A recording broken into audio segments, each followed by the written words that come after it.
and then welcome to my book corner. We have a bonus review for you today.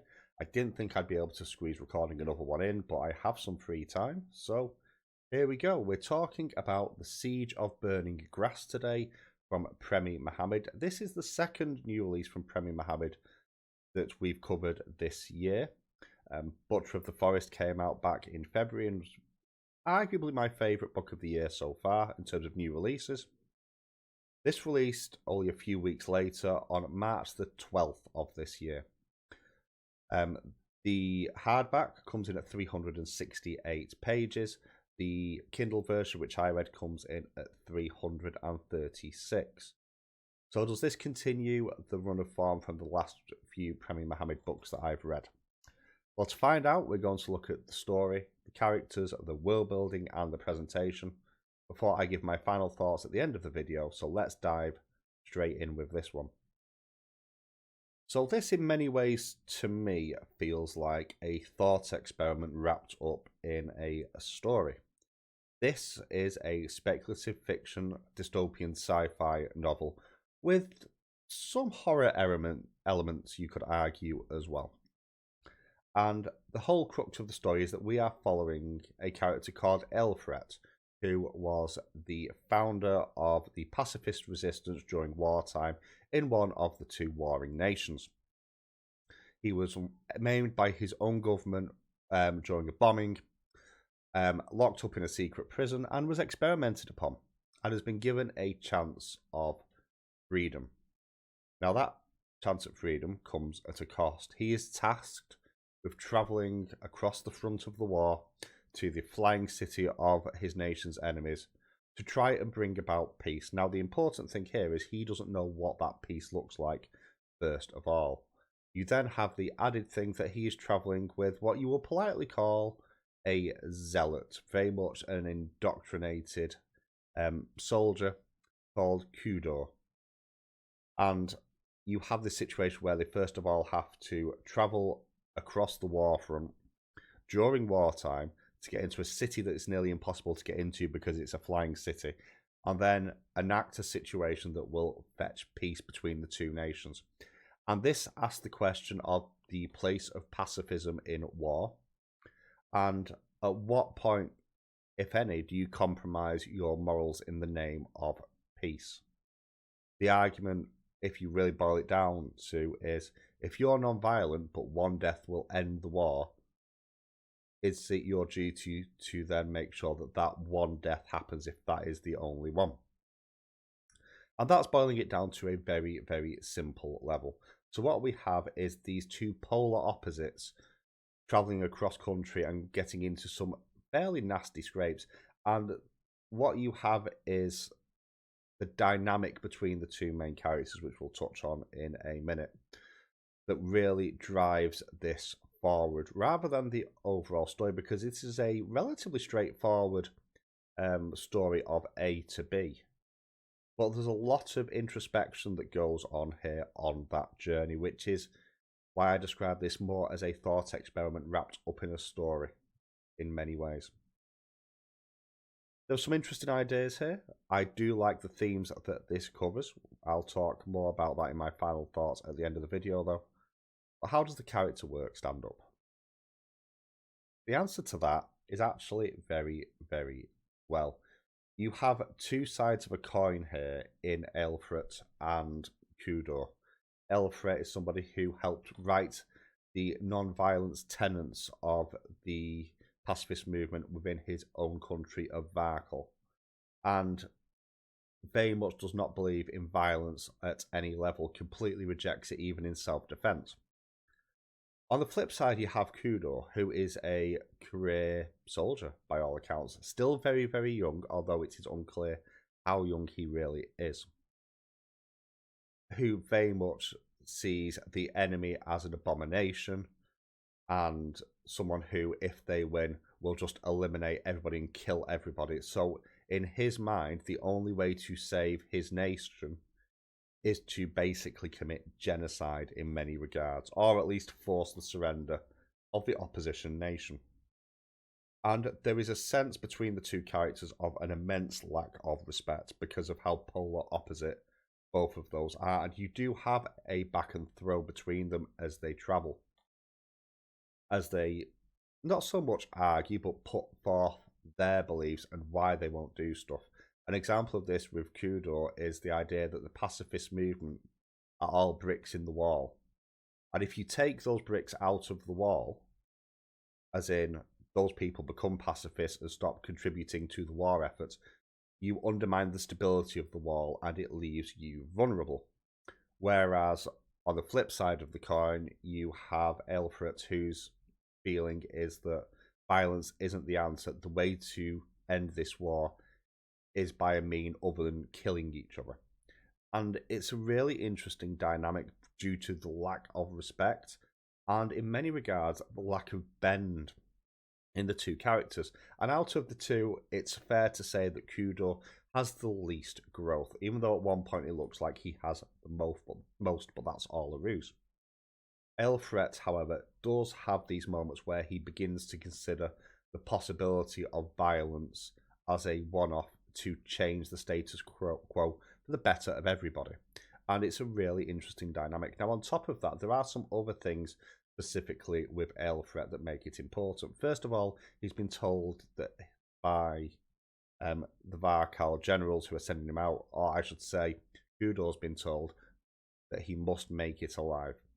And this offends Qhudur's sense of honour and belief system so much because, as far as he's concerned, Alefret is a monster and an enemy of the state. On top of that as well, it's described in such a way that Alefret is a kind of, not so much a freak of nature, but he's very, very different to the general populace. He's much bigger. He's described as a monster and an abomination. And that's before you take into account the medical experiments that he's undergone as well.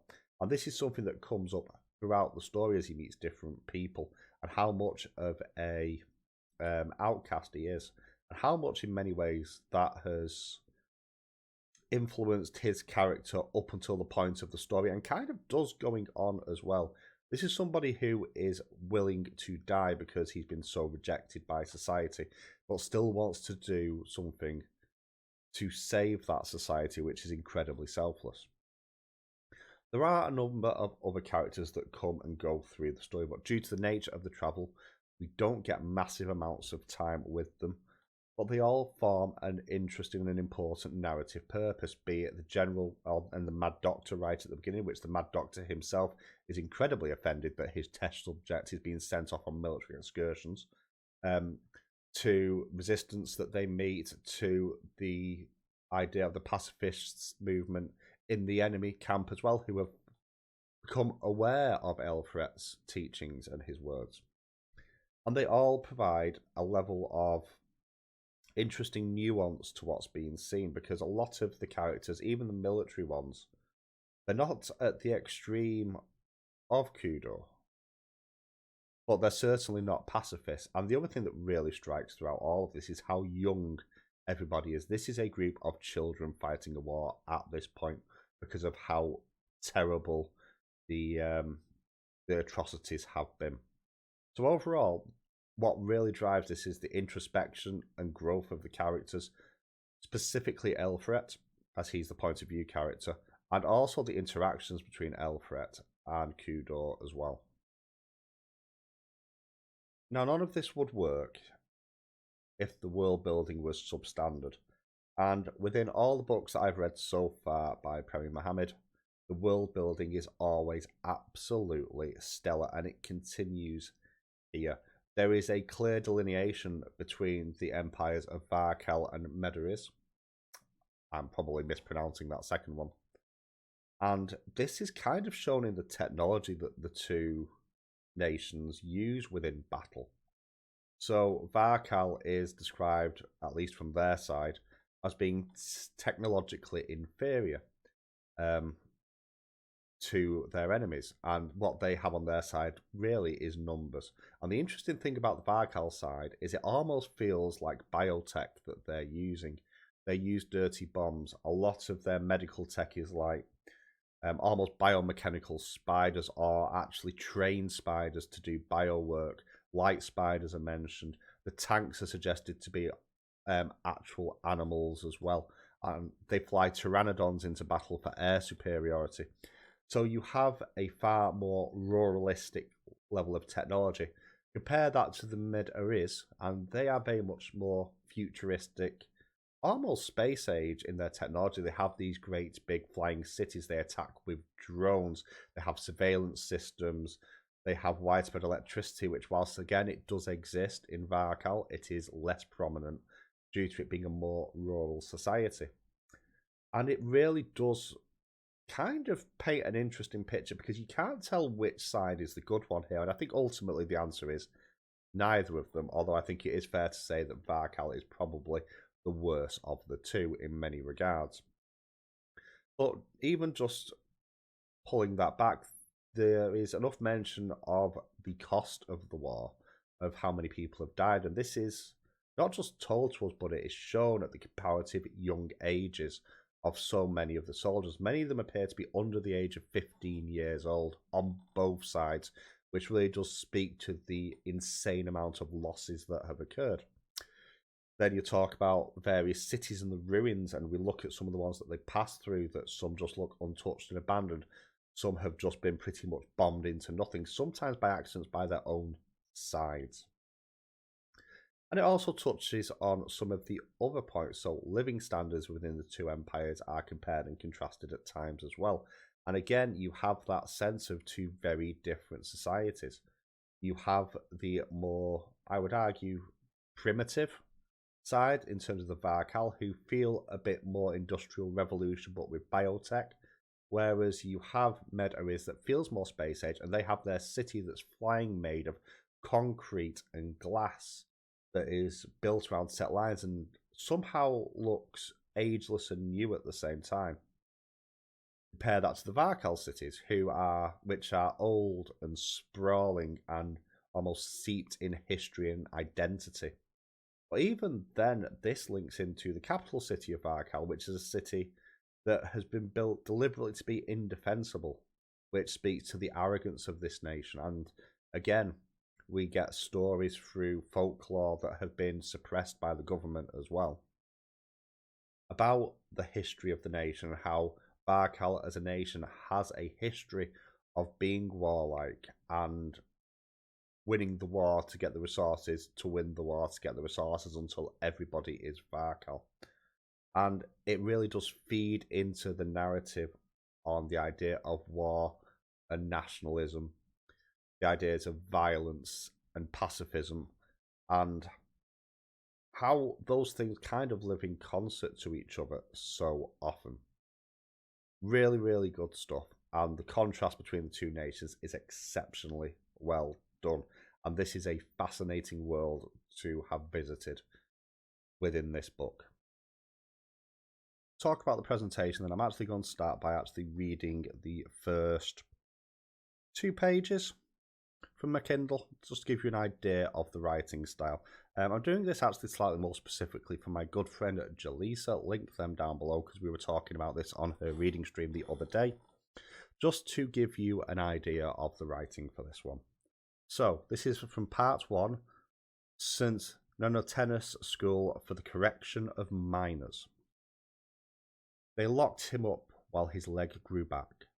Alefret considered this fair, generous even. What with the wartime cutbacks and effortful efficiencies, the general spirit of make do and do without that permeates a country in wartime. It was present as a generous favour to a temporarily inconvenienced friend, like offering a hospital bed instead of a field tent. No one spoke of his arrest or the charges against him. On Fridays, executions took place in the quadrangle, from which it was convenient to remove the dead, through the cloisters and to those hidden bonfires that Alefret could not see but could smell. All week the odour hung in the air from the single day's work. He was mindful of the principles he had learned and taught to others, which exhorted him not to watch such things. Do not look. It is a small violence, but it is violence nonetheless. I know that. Remember that what you see cannot be unseen. Yes, I know. He leaned on the windowsill to watch closely, as he did every Friday. How many Fridays had passed since his capture? He had lost count. The act of learning felt good, as if it took the weight off his good leg, scarred, burnt, aching, but technically intact. Below, frozen breath rose, smoke slow into a sky the colour of teeth. And this morning all was the same hue, the faded uniforms of the executioners and the scavenged prison weeds, and the torpid rats that waited in the corners of the quad, and the ice-rimed ground, and the clouds, and the walls, and the knives. One brisk movement, and finally another colour appeared, splashing into the stiff grass. Alefret did not look away. He was ashamed that this was his response to this sudden spilling of colour, was hunger. Always hunger. He was ashamed that this was why he watched. It made him something in his body believe there was food in the belly. I did misread a couple of bits there, but you get the general gist of the writing. And what I want to fetch attention to is how dense the verbiage is in those first couple of pages, and that continues through the entire book. And it is incredibly descriptive. It's not purple prose, because that's generally used as an insult, but it's getting close. But it does have a natural, almost stanza-like rhythm to it, which I do kind of like, but does challenge me as a reader. The problem I have with that is the second part of the presentation with the book, which is the chapter length. And this is something that normally I will talk about in terms of chapters being too short and not letting a scene breathe. This is the opposite. This is 368 pages. There are a total of 5 chapters in this book. 5 is not very many chapters for a 368 page book. About 70 pages a chapter on average, and the chapters are not all the same length, with the first chapter being the shortest at about 30 pages, I think, and I'm pretty sure one of them is about 120 pages. And my issue there is, because this is quite high concept in some of the introspections that are going on, and because it is a very intense setting, this is set during war, you see the after effects of that both mentally and physically within the book and the text, and because of how well and in the detailed manner it is described, it's quite an exhausting read in many ways. And because the chapters are so long, you don't have those stop points to sort of regroup, for want of a better term, and collect your thoughts. Now, what I will say is that feels like it might be, and this is just my interpretation, and I would love to ask Premee about this personally, that may be a deliberate author's choice. And I say that because obviously you're moving through a war zone. So initially your first chapter is quite short, really. It's what I'd call a normal length, decent length chapter. Well, then your next chapters are considerably longer, as you're taken out of your element with Alefret, and you're travelling with somebody who sees you as an abomination and an insult to their ideological beliefs through a dangerous land which you're not really equipped to do. You know, you are disabled by all intents and purposes, having only one leg, and being genetically at least somebody who is looked upon with disdain by both populations from both warring nations, as well as dealing with the actual fallout of the war itself and just the sheer nature of travelling. So you wouldn't have the time to sort of stop and regain your composure and really think. And because of that, I think it might be a deliberate choice to keep the reader slightly disorientated, a lot of the way that Alefret feels as well. Now, the drawback is that's not necessarily an enjoyable read unless you like reading this sort of prose for extended periods of time, and this falls quite similarly into my issue with classics. I have a similar sort of challenge reading this than I do with a lot of classic literature. Not to say it's bad, but I struggled more with this due to the length of the natural gaps. So I was trying to find natural places to stop, and it meant I was breaking the flow of my own reading at times because I just needed to rest.